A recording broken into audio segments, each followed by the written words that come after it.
Welcome to Hack the Real Size podcast with Heather, Ashley, and myself, Keira, where we like to chat to people from the entertainment industry with a little bit of cheeky fun and discover their personal journeys. And tonight, we are very, very excited to be joined by Adam Gillian. So, Adam is a songwriter, a singer, and a musical theatre actor. He's been in lots of productions, lots of Tony and Olivier Award winning productions, especially the beautiful Carole King story, which he was one of the lead characters. So that's pretty amazing. So thank you very much for joining us today, Adam. Not at all. Thank you so much for having me on. Good. Is there any like major titles that you've already done that I missed out with that intro? Because there is, you need to tell me now because you have a lot of credits to your name and I couldn't list them all. I mean, the ones that you listed are the ones that are like in the ether. So like as a songwriter and singer and actor, then yeah, everyone can know that. I've only just started screenwriting recently. Uh, Wow. so yeah, I entered a screenwriting competition called NYC Midnight. And it's like a 3 round competition. And I was like, I'm just going to enter this because I think the first time I entered it was in March in the midst of lockdown still. And I was like, I'll just enter it and see what I can do. And probably won't get anywhere with it. And I got told the other day I came second in my group, so I got to the top 5 of every group goes to the next round. So I got to the next round, which I was like, no way, surely not, because I've never really written much before in my life, like script wise. But they give you the first round, they give you a genre and a subject and a character, and you have a certain amount of time to write it and then send it. So the first round was I had 8 days to write a ghost story. The subject was imaginary, and I had to include a vending machine repairman. Those are the 3 things that I had to include. The rest was completely up to me, and it could only be 12 pages long. So that was a lot of time. That was fine. And then this round, I have to do 8 pages maximum in 3 days. So I got the brief this morning. I have to send it off by Sunday. So I've Oh literally my God, we're taking up valuable time. No. I literally sat all afternoon like writing a first draft. So I've got 8 pages of a full story. I just need to go back and redraft it. But it's mental. It's absolutely mental. That's amazing. Well, congratulations. Well, we'll obviously have to come and get you back on again when you're like an established screenwriter and you can come and give hints and tips for that. Yeah, I'll just come on with like a pair of glasses and like a polo neck and just a cigarette. Like, yeah, it's been a long time, but I've really evolved. I've grown, I've matured. Sipping red wine. It's like 9 a.m. in the morning. Yeah. No judgment, no judgment. It's lockdown's hard on everyone, mate. Yeah, honestly, I've got bags on bags on bags. But yeah, so yeah, I think that's the only other title you could potentially give me, but I haven't got anything like made yet. So we'll see. Well, you will. We're putting it out there in the universe, and you will. And that's a lot of titles anyway. So Yeah, congratulations. too many. You also are a teacher as well. Yes. Yes, coach. Yeah, I'll put that down. Mentor. Yeah, I don't know about that. I wouldn't. I don't think I'd be a very good mentor. I'm sure you would be. If anyone is into musical theatre or anything like that, Adam is also a coach at the Actors Community where you can book one-to-one classes with him. So if you're going for an audition or anything like that and you want someone to go through the songs with you or give you feedback or help you choose pieces, he is your man. So head to actorscommunity.org for that one. And again, we will talk to Mark about all this free advertising we're doing. Honestly, he loves it. He also, you and Harry have a theater class coming up, correct? Yes, so we have so Harry and Harry McIntyre, who I think you guys have had on. He and I started a class called Stage and Screen, which is I take the stage class, he takes the screen class, and it's a Monday, Thursday, two classes a week. And we try and we give everyone, it's quite intense month of class, and we give everyone sort of tasks to do and exercises, and have to prepare performances and things like that. And we try and find the transferable skills between stage and screen. So we've had 2 batches of that now, which was great. I really enjoyed it. And yeah, we've just launched, starting on Monday, an advanced scene study class, which is essentially it's essentially a rehearsed reading, but we treat everyone as professional actors, and we will run a rehearsal process, reading a play, as we would in a professional rehearsal room. So yeah, I'm looking forward to that. I've never done a rehearsed reading before, but Harry's taking the lead. He's the captain of that ship, and I am the very helpful and enthusiastic first mate. So it's fine. Better than the cabin boy. Yeah. Well, listen, I look fetching in a sailor's hat, so it's fine. That is a headshot we will use. It exists.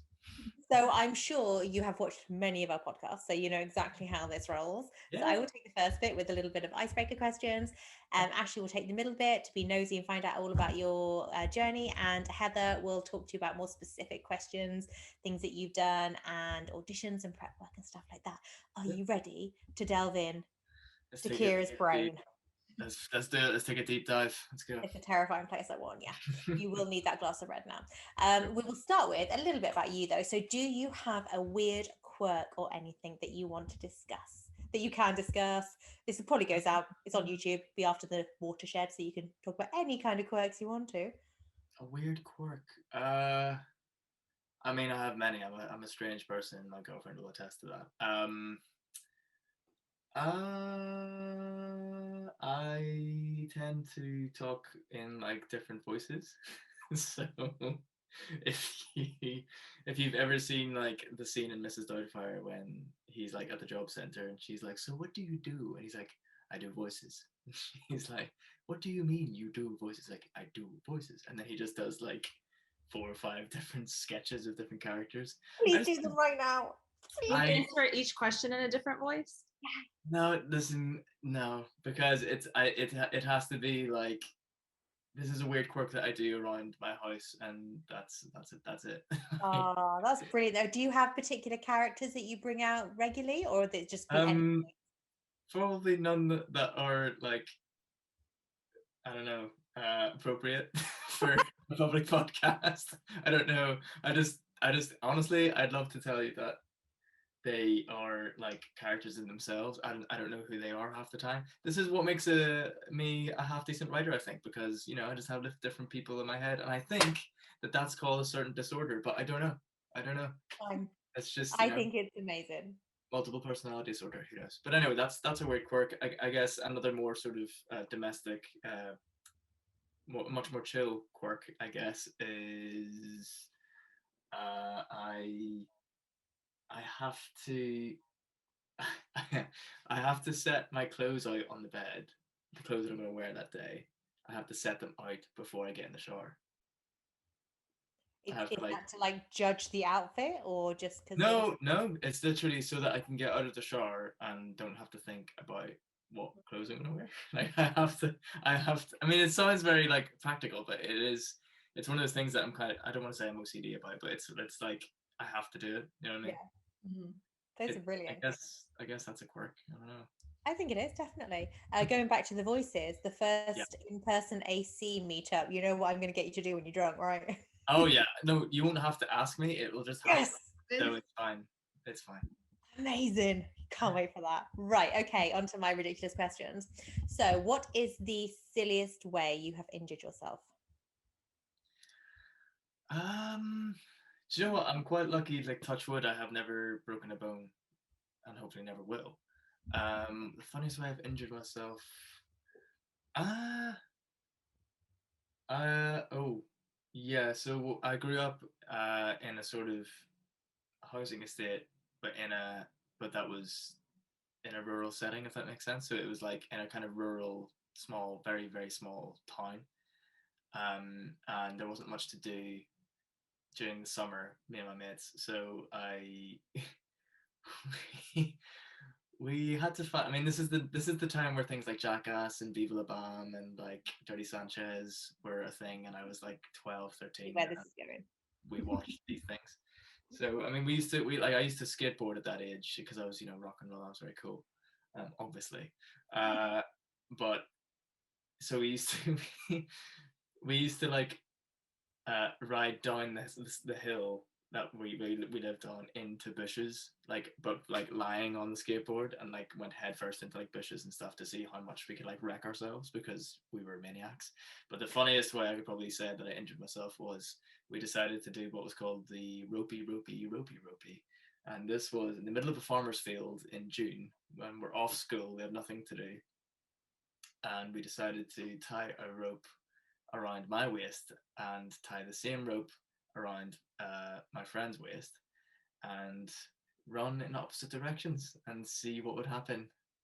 And what happened was he ran uphill, I ran downhill, and but somehow I didn't run fast enough with enough force, so he pulled me back, kind of like a sort of bungee.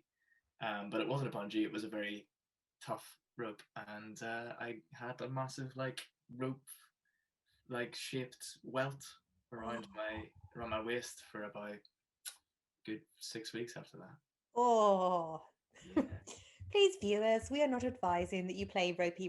Yeah, I do not advise playing ropey. We never played it again after that. So. Oh, you make me nervous. He's already like very, I don't like to say boilerite, but he's very adventurous. Like he rides his little ridey cars down the stairs. So we Yeah. get rid of those, and I feel a ropey rope in my future. So. Yeah, I feel it. just hide the ropes. Just don't have any guys. Just okay. Yeah. Okay. So are you a cat person or a dog person? I grew up with cats. I'm a cat person. I love cats. I do love dogs, but I just never had one growing up. Yeah. But anytime I meet one, I do speak to them as if they're people. Yes. Are you one of these people that every time you meet a dog, you have to get down and say hello? Otherwise, yeah, most of the time. I mean, yeah, my girlfriend and I went like to the pub around the corner, so we went for like a little drink last night, just to get out of the house, and there was a tiny little dog just sat at the table, but it was one of those dogs where like the owners were all like talking with each other, and the dog was just sat like just staring at us, and I was like, "Come over, you're more fun," and the dog was like, "I know, I'm attached to the lead, I can't leave," and I was like, "This is mental that we're whispering. I don't understand how you're speaking English." And he was like, "I don't know either." And then I was like, "Am I on acid?" And my girlfriend was like, who are you talking to? And it was a whole thing. So yes, I love dogs. I didn't always love dogs. I learned to love dogs because at first I think growing up I was a bit scared of them because they, were quite excitable and they jump up and stuff. But now that I'm like a fully grown man child, that I can, tries to steal random dogs in the pub. Yeah, just talk to random dogs in the pub and be like, "What do you think of this Brexit thing?" And they're like, "Listen, don't talk to me about it." But apparently we can only speak in whispers, which is really strange. I feel this is another character of yours that's going to come out now regularly. Honestly, probably. I've been sat in this office all day just writing a whole screenplay, trying to figure out the story as I'm writing it. So it's about a talking dog with opinions on practice. Yeah, no, funny enough. Yeah. So no, I love dogs, but I love cats more. So. Fair enough. That was a very in-depth answer to a question, and I know I am going to be here. I'm going to have to keep these succinct. We're going to be here for a while. No, these are my favorite kind of things when it goes off on a random tangent. I love it. Which emoji is your most frequently used? Laughing sweaty face. Why the sweaty face? So, well, it's like the laughing one, but like with a single tear. So it's kind of like a nervous, like, but like with a single like sort of sweat bead. Okay, yeah. I use that. No, I know that one. I've never really used it, but now I'm going to try and find situations to use it all the time. What are you? Well, if there's a certain answer to this question, we don't want to know if it's true. But what are you wearing on your bottom half right now? I am wearing Under Armour tracksuit bottoms. Oh, because I always think this because we record this usually in the evening UK time. I'm legit wearing my pajama bottoms. Yeah, listen. Why not? Exactly. I wondered if you were just gone down that route, same as me. Yeah, comfort is the aim of the game. I like it. If you could throw any themed party, what theme would you choose?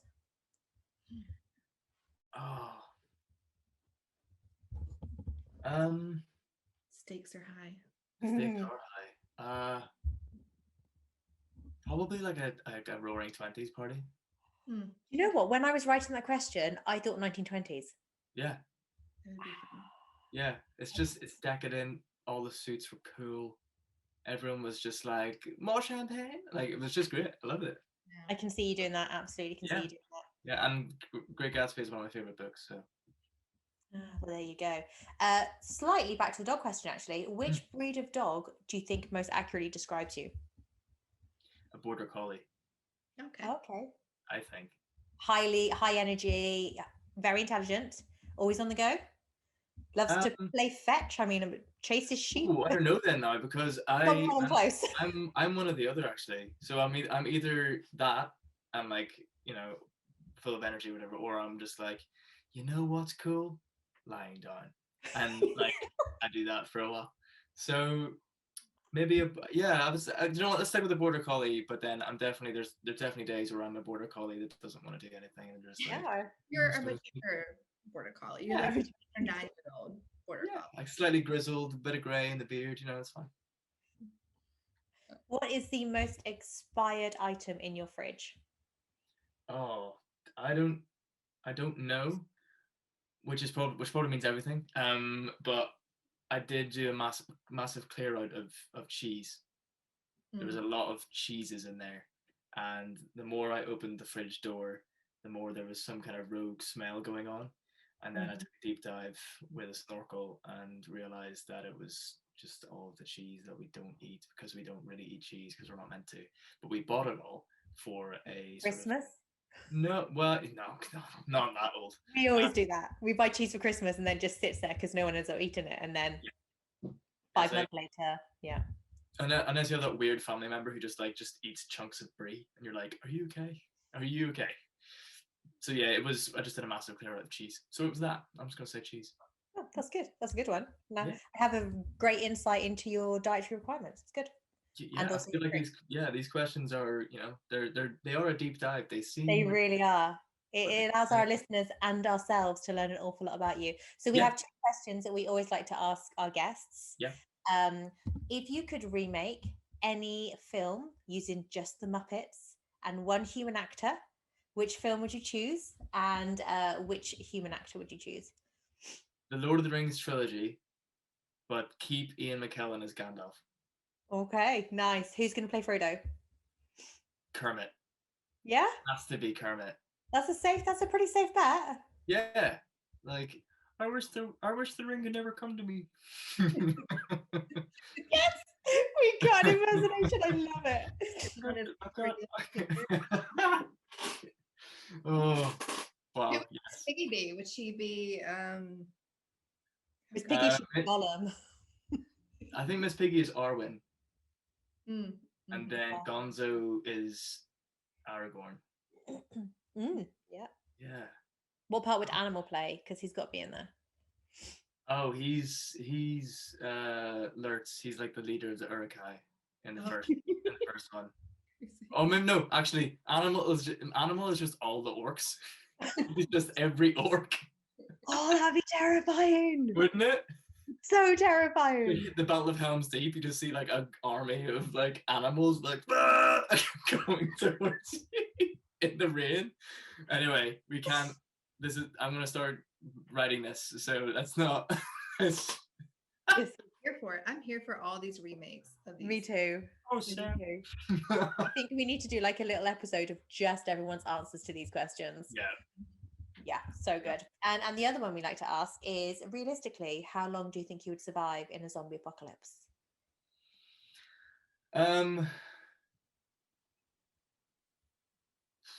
I'd like to think a long time, but I wouldn't be. I would be one of the first zombies that started the zombie apocalypse. In fact, You I just reckon? watched. You'd be patient zero. Yeah, well, I would be patient like 2. Do you know what I mean? Like I'd be patient, like, hey, what's going on? Oh shit! And then I'm bitten, and I'm like, yeah. And So no transferable skills to zombie fighting. no, not really. No, I'll just be sat writing like, I wonder if I should write a zombie. Oh shit! And then zombies come through the window, and then that's it. I did actually. Funny enough, I watched Army of the Dead yesterday, which is Yeah, that we new saw that zombie film. recently. Yeah. The premise of that film is amazing. Like a zombie heist, a heist in the middle of a zombie apocalypse is incredible. That's a cool premise, but yeah, it was good. It was good. It was good. But yes, everyone thinks that they're going to be the person who like lasts and like can kill all the zombies and like they're going to survive. Everyone wants to think that, but I'm going to just be realistic and be like, nah, I'll be like the second zombie that ever existed. I'll be like, what's yeah. Mark was the same. He was like, I wouldn't last 5 minutes. I drive like a really shit car that they could just pick up and tip over. And yeah. it was I'm great. a Vauxhall Corsa, but like the top speed on that thing is like 55. You'd be like, get away! And then the zombies are literally like getting in the back door, like, can I have a lift? Like, do you know what I mean? It would just. You know, NJ Bassett was like, just wear clothes that human teeth can't penetrate. And I was like, That's not fun though. You just wear clothes. And I just feel like they would just grab you and like rip your clothes off. So I was like, yeah, but then I was like, still. She was full on head to toe, wasn't she? She was like the type of person that'd be wrapping magazines around her arms so they couldn't bite through, and Go get some chainmail. Yeah, proper, quite heavy, proper like mask where you can only see this much, and like helmet. Yeah, I'd love to see, like, nobody's ever, I don't think anybody has ever really set a zombie film in medieval times apart from Evil Dead 3. We got to edit this part out because that's our idea. No one. No one is actually writing this right now. Like, yeah, Adam, this is your new screenplay. Yeah, there you go. What's that? Sorry, I was busy. What? I'm just medieval zombies. Just give us a small asterisk at the end of your film, please. Yeah, that's fine. Yeah. Oh, that is amazing. Well, thank you very, very much for diving deep into my brain. It's been a ride. I've liked it. It was an interesting place, and I will not be back. I will pass you on to the very capable hands of Miss Ashley. Great. Yes. So I have my questions aren't as fun, but we always start off with, where are you from and what got you into acting, musical theater, singing, writing, everything. Everything. Okay, so I tell people I'm from Belfast because that's the easiest way for anyone to be like, oh, okay, I kind of know where that is. So I actually was born in a place called Lisburn in Northern Ireland. I then moved to a place called Moira, which is a tiny village.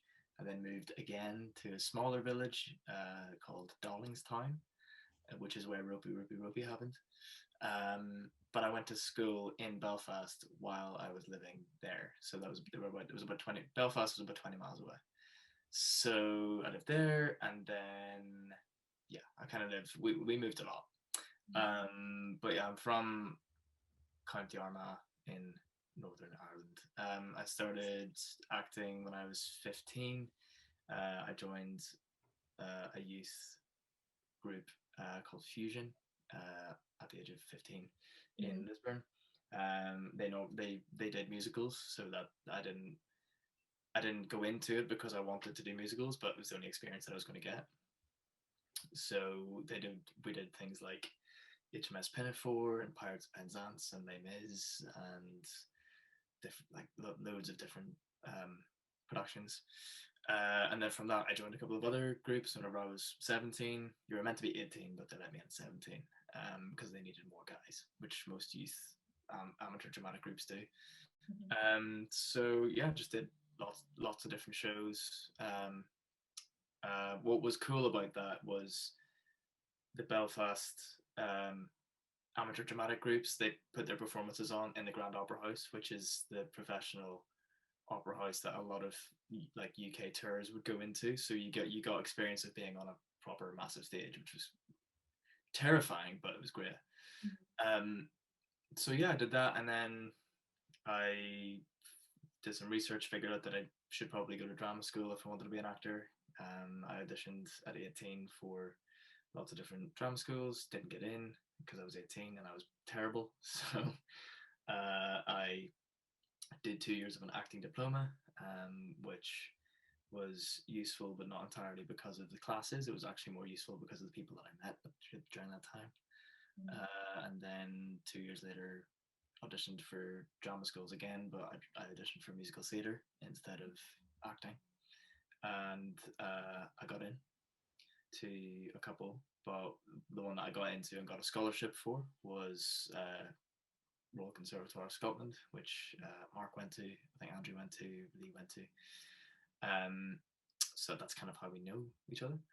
And I was there for 3 years doing musical theatre. I'm not much of a dancer, so that was hard, but they did have like actor muso classes, which is kind of where my strengths lay. And it was one of the reasons why I wanted to go there. Because while I was auditioning for drama schools, I was also playing in bands and starting to do that when I was like 16, 17, 18, played in about 4 or 5 different bands, playing different instruments. I played drums in one band, guitar and sang in another band, bass guitar for another band, bass for another band. I literally was just like, hey, I don't have a concept of like not doing stuff, so I'm just gonna go do stuff. So did that. That was cool. But yeah, so that's kind of how I got into acting really, and then left and got an agent, and that's kind of, there's more to that story, but I have a feeling that we're going to touch on it. Yeah, so I'd like to ask, like, for people that don't get into drum school right away, like, Yeah. what was your process with that rejection for anyone that's younger? Because I know that you work a lot with teens and things like that. What was your process, and what was your how did you get over that and was like, I'm just gonna continue to do this and just take a different path or take a little longer? Yeah, it was disheartening at first when I was 18 and auditioning. But I also didn't really know what I was doing. I didn't have any sort of coaches. I didn't go to any acting lessons. The only experience I had at that time was doing the sort of Amdram shows.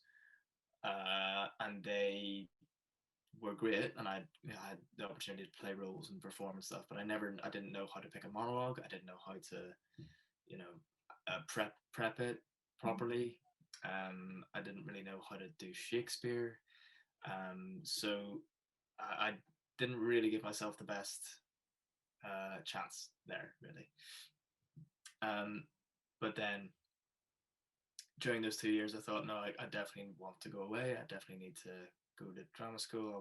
I want not just for the fact that I wanted to go and train as an actor, but I also wanted to have that sort of uni experience that my peers at school were going off doing, and anytime they came back, they were telling me stories of university, and I was like, oh, I need that. Like, I'm still stuck at home, and I'm still here, and I feel kind of left behind, and all that kind of stuff. So there was kind of a lot of reasons why I wanted to go away, but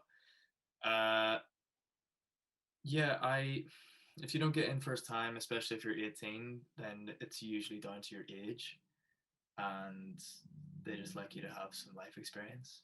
Mm-hmm. It's because the kind of intensity that you need to bring, but also the drama school courses bring you, are hard. They're they will take you to places that you need to push yourself to, and if they don't feel like you have the ability to sort of bounce back from that, or the ability to deal with that, then they can usually tell, and it usually just means that you just need to experience life a lot more. Yeah, that's kind of what I would say, is like literally just go traveling if you can, if you have the money. Go get more experience, try write a show, be in more shows, do different things, do everything that you can to cultivate yourself as an actor, and then try again. Just keep trying. You don't need to go to drama school to get an agent. You can get an agent without it. It's harder in the UK, but it's possible. You can still do it, especially if you stay in your town or where you're from.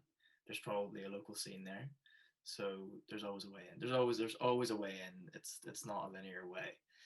It sounds like it is, but people like audition and they go to drama school, then they leave and they get an agent, and they audition and then they get a job, and then their career starts. But it's never as like straight line as that. And if we talk any more about my journey since drama school, that is a testament to that. So yeah. So I wanted to, like you said, that you are a musician and you play a bunch of different instruments as well as a singer and an actor, and you went into musical theater. So how did you decide out of all your talents, like kind of which way you wanted to go? Like what made you, I guess, lean towards the acting over maybe going to music school only? Well, at that time, I went to do. I got into acting not because of musical theatre. I went into acting because of acting. Yeah. And primarily because I wanted to do screen acting, which I still do. I still think that that's my stronger suit. I still think I'm stronger at that. But at the time, I thought, well, the program at RCS, the musical theatre program, was I enjoyed singing. I really enjoyed acting. I loved music. And the only thing that I didn't overly love was dance, but I could live with that. So I thought, because this program had an actor muso element to it, and it had an element where you had to play an instrument to get in, I thought, okay, well, I can audition here, and if I get in, then I can have that experience of getting away from home. But I also can go and train at a really prestigious place, which is great. But also, hopefully, I'll give you the honest answer, actually, which is kind of what we're here for. I went because it was I thought the course would be the perfect balance between the music side of me and the acting side of me, and it would just do that. And it did do that to an extent, but not in the way that I thought it would. I went from like writing music and playing in bands to having to do like ballet at 8 o'clock in the morning, and I knew that would be part of it. I knew that, but I didn't think I got to the end of my 3 years and was even then wondering, I don't think this is entirely the genre that I want to do completely. But that's what I got my degree in. And then I did a master's about a year or so after I left at a music school. So I kind of got the best of both worlds. Awesome. So, and you talked about, did you get your agent right out of school as well? Or... Yeah, I got my first agent straight out of drama school. So I got my first agent straight out of drama school, which was great. But after a year of auditioning, because they were a great agency, but they were putting me up for like leads in the West End straight off the bat. And again, I was at that time quite resistant to musical theatre because I knew that it wasn't entirely the only spoke in my wheelhouse, if that's a phrase. And I was still I left drama school a little bit confused, and had a year of auditioning for really big musicals, but I didn't think I did very well in my auditions, and didn't really know how to navigate moving to London and dealing with that. And it was a huge change for me as a person at the time, and that kind of uncertainty and doubt bled into my audition practice and my audition technique, and I don't think I did very well at that. And after a year or so, my agent and I kind of parted ways because I hadn't got anything in a year. Can you talk about that, or do you mind talking about how? Yeah, I can talk about that. So it happened in a way that the agent that signed me from Showcase, I got on quite well with him, and that was quite important to me at the time. I was like, no, I need to have somebody that I can talk to, have a not like phone every day. I'm not like that kind of client, but just someone who's a bit more personable and you can have a small chat to on the phone if about anything, whatever. And he left after I was with him for about 5 or 6 months. He left the agency. I then bounced around a couple of different agents because they hadn't filled his vacancy yet. And then eventually a new person filled that vacancy, and I didn't know her, had no idea who she was, and just started getting calls from this person. And I was like, oh, okay, cool. Who are you? Like, it just felt very off. It felt just very there was no personability there. And I eventually asked, can I come in to meet you? And they eventually said yes, so I did. I went in and I met them, and I don't think we saw eye to eye on a lot of things. So that was probably the first nail in the coffin. And then after a while, they were putting me up for certain projects that I didn't want to do, and had said at the very start of my journey with them, my signing with them the first time, I said I didn't want to do X, Y, and Z, and they were putting me up for X, Y, and Z. So I was phoning them up and saying, "Why are you putting me up for X, Y, and Z?" But I said, "Don't put me up for those." And that kind of, they were like, "Okay, yeah, fine, okay."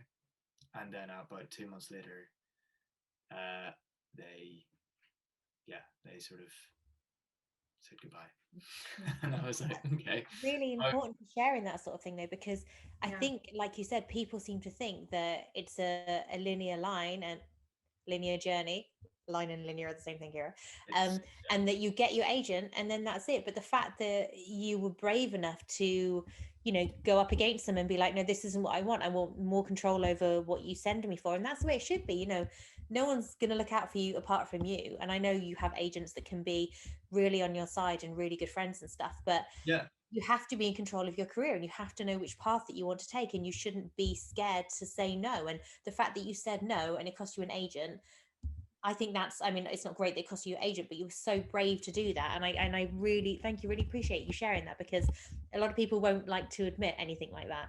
And I think it's really important for people to know. no, listen, I'd rather talk about it. And yeah, some people don't like to talk about that because it feels like they might feel like it comes across as if they it reflects badly on them. But I can look back with hindsight and think, oh, maybe I shouldn't have questioned that, or maybe how I shouldn't have done that. But I stick to my guns about that, and that, and I still would. But the thing is, like, the knock on from that is that by the time that they sent me the email to say thanks but no thanks, we think you're better suited somewhere else, I had already applied for masters in music. I had already, so it was a weird sort of, like, I don't really usually believe in like putting things in the universe and all kind of stuff. I don't really believe in that, but We do, so we'll say it for you. yeah, well, yeah. So it felt like some kind of weird providence that I had auditioned for these places, and was dropped on the Wednesday, and by the Friday I got an offer through to the place that I wanted to go to. So it was just a weird time, and I was like, okay, well, I guess that's what I'm doing with my life now. And I went and did a music masters and started a couple of bands and learned how to write songs well, and it was great. And then at the end of that, I got an agent out of the blue, like, and this is still the same agent that I have now. But do they just like find your music and we're like, hey? No. So they had offered me representation in Scotland, and because I went with the other agent, firstly, they were like, oh, okay, well, like, good luck, kind of thing. And then they, honestly, by fluke, I got an email through Spotlight saying, so and so at this agency wants to get in touch with you. Are you happy for them to be in to message you? And I said, yeah, of course. And yeah, they said, we if I don't know if you remember us, but we offered you representation a couple of years ago. We see that you're unrepresented. Would you like to have a chat? And honestly, that's been my agent since then. But I literally did a music masters for a year and got an agent again, and I was like, and honestly, by the end of that year, I was so against the idea. I was like, yeah, maybe I'll go back into acting, like, in a few years after the music thing. Like, hopefully the music gets me to, a level where I'm doing well with the music, but then that opens doors acting wise again. Like, but that's way down the line. And then they were like, here, so do you want an agent? And I was like, yeah, okay. Like, it was just. Was there anything on your Spotlight? Like, were you kind of keeping active on there, or was it just from the previous agent? Yeah, so I kept my Spotlight going because I didn't know how easy or hard that was to get back again. I didn't know how difficult it was to like reopen a spotlight, and apparently it's not that hard, but I didn't know at the time, so I thought it can't hurt to keep it going. And I self-submitted myself for a couple of things I saw and got auditions through that 2 or 3 times, which is cool. But yeah, they must have just searched and saw on my spotlight that I didn't have an agent, and that was it. So here we are. Awesome. And then, so speaking of agents and auditioning and things like that, what would you could say would be maybe your best experience with an audition and then your worst experience? Oh, I think my best experience. I mean, it's hard to find the best experience with auditions because they're all awful. But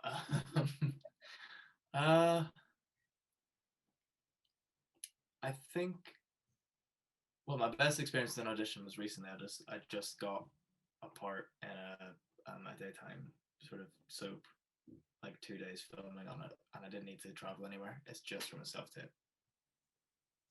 So that's pretty cool. Yeah. So literally, I just did a tape, I sent it, and then 2 days later, my agent was like, "So they want you to be that part," and I'm like, "Great!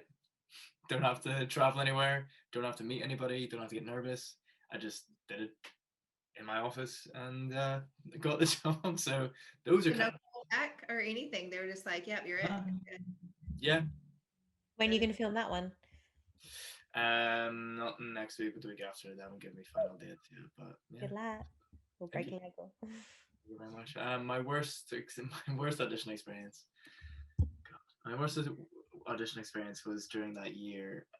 Honestly, it was one of the worst years of my life. Like, I literally left drama school with confidence here, and by the end of that year of auditioning, I was like here, and I just felt so just done. I was done. I was a shell of who I once was. But during that year, and this is one of the ones that actually do you know what? I'll do one better. I'll give you two. One is I auditioned for Titanic, the musical, and I'm not the best legit singer. I don't think anyway. And auditioned for the part, and didn't get it, and that was fine. And then they did it again about 3 or 4 months later because they were moving to a different venue.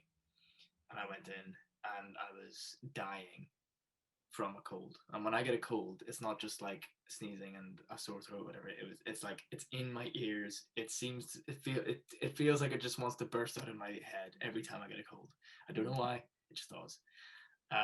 So singing is not really the best thing to be doing when I feel like that. Anyway, particularly legit. So I went in and didn't say that I was sick, didn't say that I was off voice because I didn't want to, put any excuses out there. So I did it, and the casting director said, "Yeah, okay. Do you get singing lessons?" And I immediately felt my heart sink to the bottom of my torso and probably left somewhere around my butt region and hit the floor, and I was gutted, and I was like, yeah, I do. She was like, okay. I was like, I'm ill, like I'm not feeling great at the minute. And she was like, but like you get them, right? I was like, mm-hmm. Yeah, I do. And she's like, oh, okay, all right. Do you have anything else that you can sing? I was like, yeah. No, actually, she didn't. The MD, the musical director, was like, can we actually hear a bit of Why God Why? And I was like, you want to? Well, yep, sure. So did that, tried that. Probably didn't do it very well. And she was like, okay, all right. And that was it. And then I walked over to the MD to pick up my music, and he's like, well, I thought it was great. And I was like, thanks. Oh. Thank you very much. And then left, and have never been seen by her since, and don't really want to be. And then the other one was I had auditioned for Sunny Afternoon, which is the Kinks musical, and they said, can you learn the bass part, the drum part, the acoustic guitar part, and these 2 songs? I was like, yep. And you've got 24. Yep, all while doing a triple pirouette. So I went to a drum studio. I learned the drum part, Mhm. but they didn't send me a click track. They didn't send me. So a click track, for anyone who doesn't know, is like they give you headphones and they play the tempo and you have to play to time. They didn't send me that. They didn't send me any kind of click tracks. So they just sent me the song. That was fine. So I drummed along to that. Learned the bass part, did all that, and went in, did everything, played drums, and he said, "Can you just do a buzz roll for me?" Now, I've never had drum lessons in my life, so I know that as a trill. I don't know that as a buzz roll. I've never heard it called a buzz roll. Mhm. I have now, obviously, but he was like, "Can you do a buzz roll?" I was like, "A buzz roll," and he's like, "Oh, you know, like," I was like, "Oh yeah, it's fine." So I did it, and I left.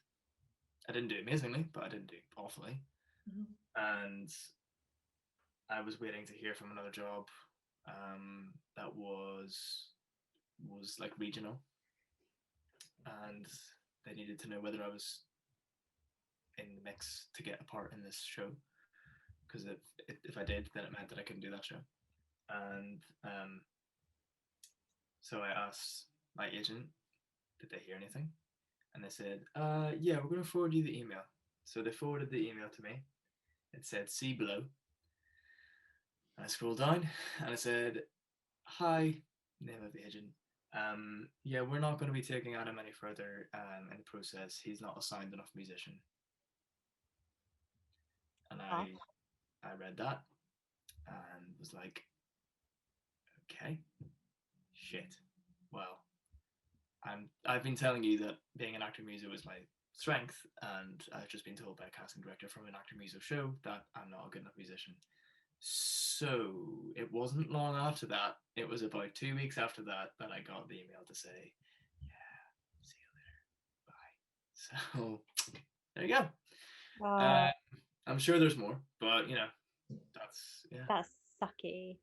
yeah, yeah, But it's always other people's opinion, isn't it? And unfortunately, as an actor, you live or die by the opinions of others. But yeah, it's just one person's opinion.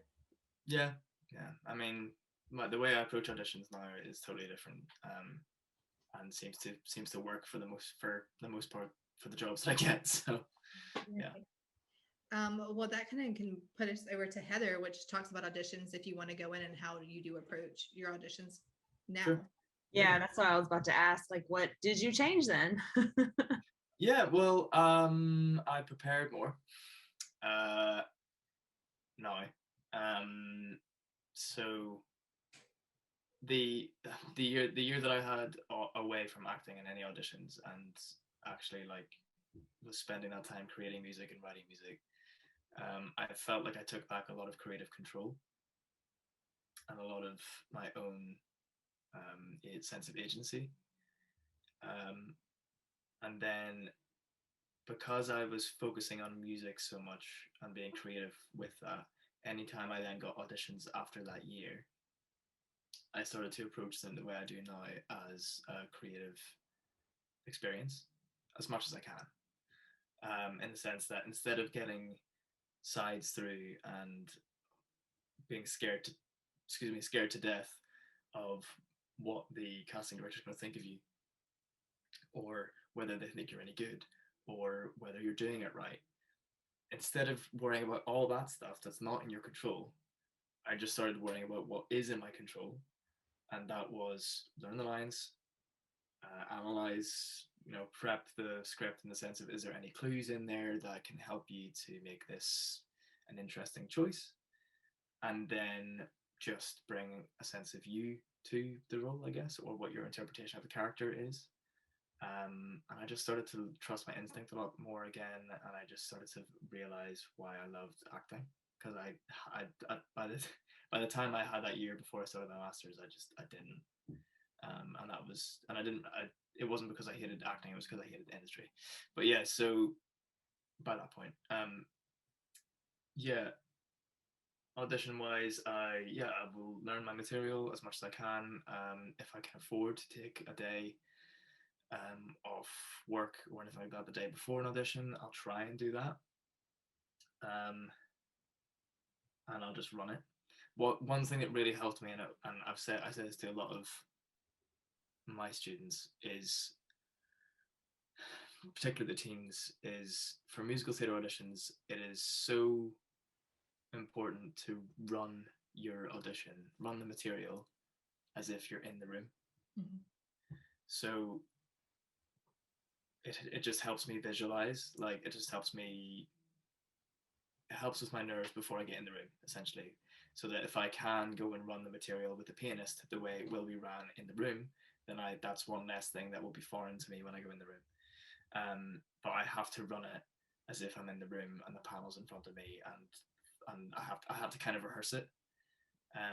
Otherwise, I have gone in sometimes and done something different to what I rehearsed, and that's fine if I have the confidence. But I can only now do that out of having confidence grown in auditions. But that really, really helps me, is to visualize the room, to rehearse it, to rehearse the material at performance level. Mhm. If you rehearse it at performance level, and this is another thing that I say to my students, is if you rehearse it at performance level, you that's your level, that's your bar, and you can't go below that. And it means that you don't have time. Your brain doesn't have the spare CPU or the spare RAM, to the spare energy to worry about what they're thinking of you, because you're in it and you're invested and you're present in the moment as the character. And it's hard to do that sometimes, but it is honestly the best thing that I've ever done. And since I've started doing that, I've got jobs. Not all the time, but Mhm. yeah. That was a really thorough answer. That like ticked off like 2 more questions I was gonna Sorry. I was like, no, this is perfect. It flowed so well from it. Were you gonna say something, Ashley? No, I was saying I was taking notes. I was like, yes, tell me more. Yeah. Um, So how do you do a similar preparation for days where you're going to be on stage performing, or is it a different process from your auditions? Um. So if I'm rehearsing a show or a play, um, 9 times out of 10 they'll send you a call sheet the night before telling you what you're going to work on the next day. So if they do that, then that night I will then look at that scene, and see if there's, and make any notes on it, on my script, to kind of look out for, maybe think like, oh, that's a choice that I can do tomorrow, or that's something I can talk to the director about, and if anything jumps out at me. But I do like to find a lot of it in the room, but also 9 times out of 10 a director is going to tell you what they want, Mm-hmm. and it's up to you. I think once you get to that stage, it's less about wondering how you're going to play a scene, and it's more about knowing your character to the extent of which that you can defend with conviction. If a director asks you to do something and you're like, let's try that, but I'm not sure if like my character would do that. But sometimes you just have to go with what the director wants, and that's fine. You just have to be, if anything, you have to be a lot more reflexive and fluid, and not set in how you think it should be, because then it's kind of difficult to work with that, I think. Apart from that, like, I do, if it's a show that's based on real people, like Beautiful was, I researched a lot into who Jerry Goffin was, into who, what his relationship with Carol was, what kind of, it was quite tricky to do that, actually, because he didn't really do any interviews, like live interviews. So a lot of them were written ones, and which was useful. But most of them were like later on in his life, and they weren't actually during the time, the lifespan in the show. So I had to kind of sometimes work backwards from his older interviews and things like that. But yeah, so just do your research. Just do your research as much as you can. Research the time period.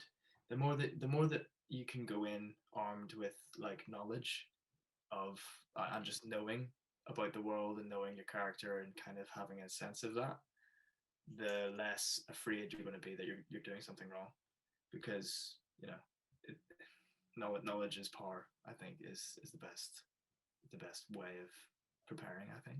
Mm-hmm. And was there one role that you had that you felt just really kind of shaped or defined where you're at today, or that really holds a special place in your heart? Yeah, I think getting to play Orpheus, even though I was the offstage understudy, I got to go on, which was scary. That was a scary night. But I think Orpheus was in Hadestown was a great role to play, and I loved it. I really loved him as a character because he's changed a little bit now in the Broadway production. So the National Theatre production was slightly different to what the Broadway one is now, but I really loved being able to play. It felt like because that was my first acting job. Sorry, my first stage job. My first acting job was Council. But Council, I finished filming Council, and then 2 weeks later started Hadestown. So that was like really last minute. But as a stage job, I was like, I kind of felt, I don't want to say vindicated, but I kind of felt vindicated because I was like, I'm playing a songwriter, a Greek mythological songwriter who plays guitar on stage and he sings because it's organically coming from him as a writer. And it kind of just felt like special to me in hindsight because it was the perfect.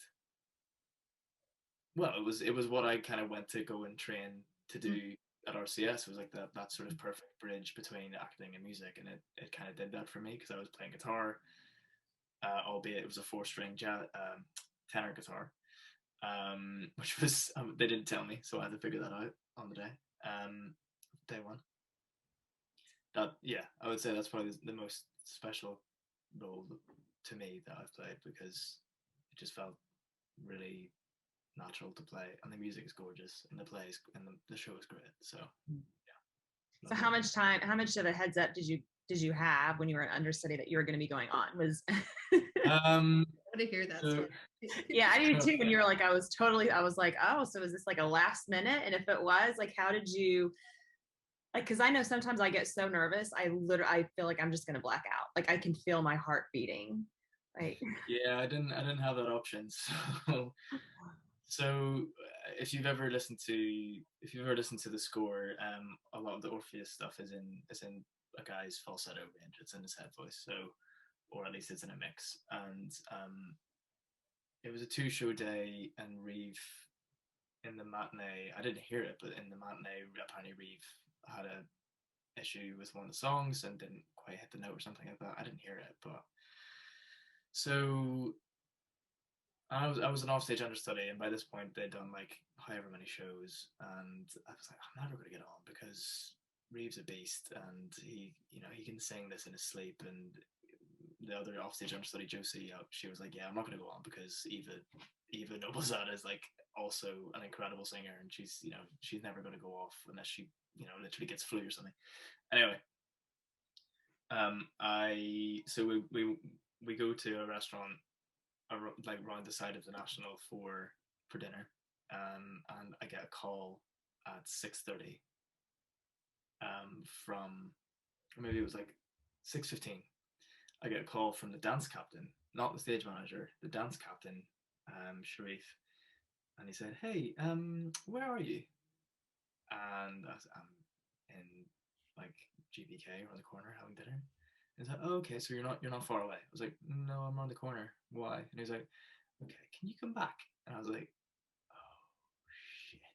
So I hadn't, my technical rehearsal for the understudies and the covers was the next day, and then my cover run was the day after that. So the cover run was on the Thursday. The technical run for me to know where the revolve was and how to work on that and where the lights were going to be and all the cues was on the Wednesday, and this was the Tuesday. Now, thankfully, we have been in cover rehearsals for 10 days since press night, so we've been running the show. But I get a call from Sharif. I go back, and Shane, the stage manager, is standing in the dressing room, and I said, "What's going on?" And then Reeve came in, and he was like, "Yeah, I just don't think my voice isn't there, man. I can't." And he tried to do one of the higher falsetto parts, and he tried to do it, and nothing was coming out. He was like, it's just not there. It's just not there, man." And I was like, okay, cool, yeah, all right. So then Shane was like, are you okay to go on? Are you sure? And I was like, yeah, I guess so. Nobody said, can you go on? Like it was a weird sort of like, anyway. So fast forward, I'm going on, and Sharif said, is there anything that you want to run before we go on? Because we know that you haven't done. I mean, I don't know if you've ever seen any clips of the show, but there's a revolve in the middle of the stage. There's a drum that goes down in the middle of the revolve.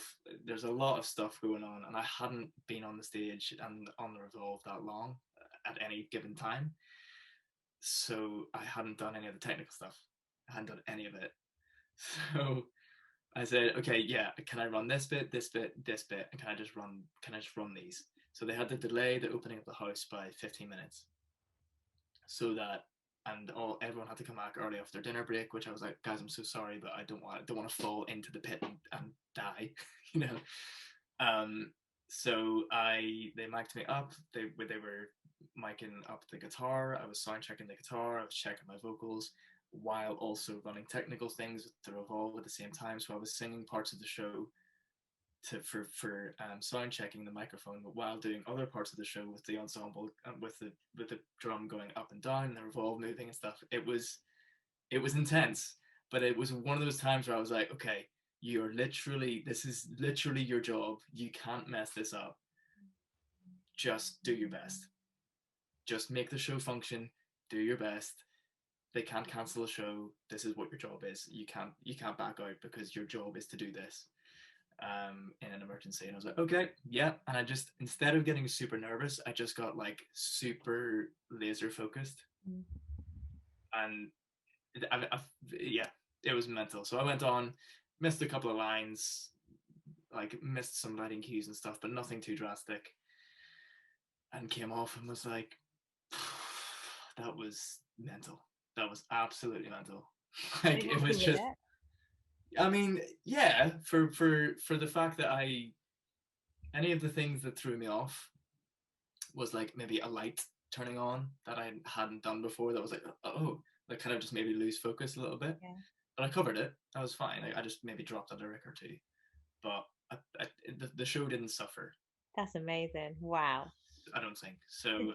And then the next day I come into my dressing room, and one of the sound guys comes in and he's like, it's a USB stick. We filmed it.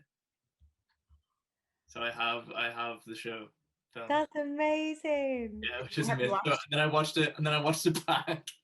I watched it back and I was like, oh, there's the light that I missed. there was a couple of lights that like came on, and I was just stood here. The revolve. And I'm just not in the spotlight. But it was the audience doesn't know what it was meant to be like. Yeah, I mean this one was glaringly obvious, but other ones but yeah, so that was a trial by fire. So literally from that experience, I'm like, I can, not that I can do anything, but like, yeah, the bar for me, I was like, well, if I can get through that, then I can get through anything. So have that on your resume. Like that's all you need to put. Yeah. They do. He's got it. Yeah. Oh my gosh, I would probably, like, how did you come down after that high after the show? I mean, did you like, I'm sure afterwards you were just like awake all night. Yeah, well, yeah, I mean, we went for a drink afterwards for sure. Yeah. Because there's a company bar in the National that's just for the company or the crew or the actors. So we went there, and yeah, it was mad. I remember sending a voice note, and I think because I've been singing so high, and also because of the adrenaline, I sent a voice note, and then I listened back the next day, and my voice was like about 3 octaves higher. It was like, yeah, it was just amazing. I don't know how I managed it. It feels like a blur now, but you know, we just got through it. So yeah, it took a while to come down off that. It was mad. It was pretty mad. Yeah, that's awesome. Yeah. And then I got to do it 2 days later in the cover run. So that was, and I was like, oh, this is how it should have been. Did you get to do the show again? Yeah, so I didn't get to do a show in front of an audience. Well, it was in front of an audience, but it was an invited audience. So I did my cover run, my understudy run, like 2 days later. So I got to do the show again, but that was the last time I got to do it. Were you in the right spotlight this time? Hopefully, yeah, yeah. Because it was pointed out to me. It was like, "Hey, great job last night. Don't miss that spot. Don't miss that spot." Okay, because no, they weren't as curt as that, but yeah, they were like, "Hey, so there's a spot there. You should probably stop." I was like, "Okay, all right, I will." One of the things we wanted to ask about were the charity singles that you've been doing. Oh yeah, Yeah. yeah. It's just one of them. So yeah, I was on tour with Beautiful last year, and then the pandemic happened, and I moved home for 6 months. I literally thought I was going to be home for like 3 weeks, and it turned out to be 6 months. So I was home, and I started writing a lot more. I got back into, because I needed something to do, and I was like, well, I've neglected my writing for a while, so I'm going to do that. Wrote a song called Ghost Light, which was inspired by a picture of an actual ghost light on one of the Broadway stages that I saw. One of the producers of Hadestown actually posted it, because I think he also produces Mean Girls. So it was on the Mean Girls stage. It was a ghost light, and he had a caption explaining what it is. And basically, for anyone who doesn't know, a ghost light is what is put on a stage to either appease or ward away theater ghosts, is the kind of superstition around it. But essentially, it's a worker light, so it means that if the theater's dark, has gone dark because of war or pandemic or whatever it is, then you can still see the edge of the stage, so you don't fall off. So it's kind of like a glorified worker light. Wrote the single, wrote the song, and then shared it to a couple of friends, and they said, yeah, do you want to, I kind of broached the idea of doing it as a charity single and getting people to remotely record it, and push came to shove, and my friend Cameron, who played Barry, Cameron Sharp, who played Barry in Beautiful, knew a lot more people in the West End than I did, because I'm quite new to the scene, and he was able to get a lot of singers to sing on it, and it took about 3 or 4 months to actually get it recorded. My brother produced it and released it for Acting for Others, and I think we've raised about 800 quid, so not loads, but we've raised money. And then it was played on the Elaine Page show on BBC Radio 2. That was cool. It's really cool to hear a song that you wrote on a BBC radio show. So I think the page, the Just Giving page closes next month, so it's about just as theaters open up again, which is good. Nice timing. And then the other single that I've released isn't a charity single, but it's with my friend Vicki, who played alternate Carole King on the tour. And once the pandemic started, she started releasing country music. I knew that she loved country, and I knew that she loved writing songs, but I didn't know that she had planned songs to be released. So she started releasing music, and I got in touch with her and said, hey, do you want to try writing together? And we did, and then we ended up writing together nearly every other week for about 7 months. So now we have lots of songs together. And then during the second lockdown of the winter, I was literally in the shower and wrote the chorus to a song called Nothing in Between, and could hear a guy voice and a girl voice on it. So I thought, well, I might as well ask Vicki if she wants to do this. So she did. We finished the song, and both loved it. We got it recorded, and yeah, that's her latest single featuring me on it. It's called Nothing in Between, by Vicki Manser featuring Adam Gillian, and it's one of the most catchy choruses that I've ever written. I'm very proud of it. Anyone that I've played it to, or since it's released, people have messaged me saying, like, I can't get it out of my head. Can you help me get it out of my head? And I'm like, nope, that's the idea. So yeah, and then I've got a couple of other singles that I've written with people a couple of years ago who are now releasing music because the pandemic gave them time to like invest in themselves as artists again, and they're like, no, I'm gonna release stuff, and I'm like, cool, I forgot about that song, but great. So yeah, and that's the way the cookie crumbled there on that one. That's awesome. Where can people find the single at? So if you search, I mean, Spotify, iTunes, Apple Music, YouTube, there's a music video for it as well. So what 3 words would you use to describe your career or journey so far? And we always get asked this, do they have to be 3 separate words, or can it be like a phrase? And it's totally up to you. Either one's fine. Okay. Unconventional.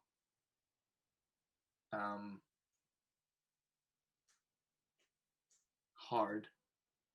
But fun. And if it's a phrase that all runs into one, it's a wild fucking time. it's 3 words that I would use. I like I that. love that. Yeah, I think that's my favorite one so far. I like it. And what would you give advice to either you when you were first starting out, or maybe even the teens that you teach about working in this industry? Oh man. Or an older person starting out. Just anyone. What advice would I give to someone starting out?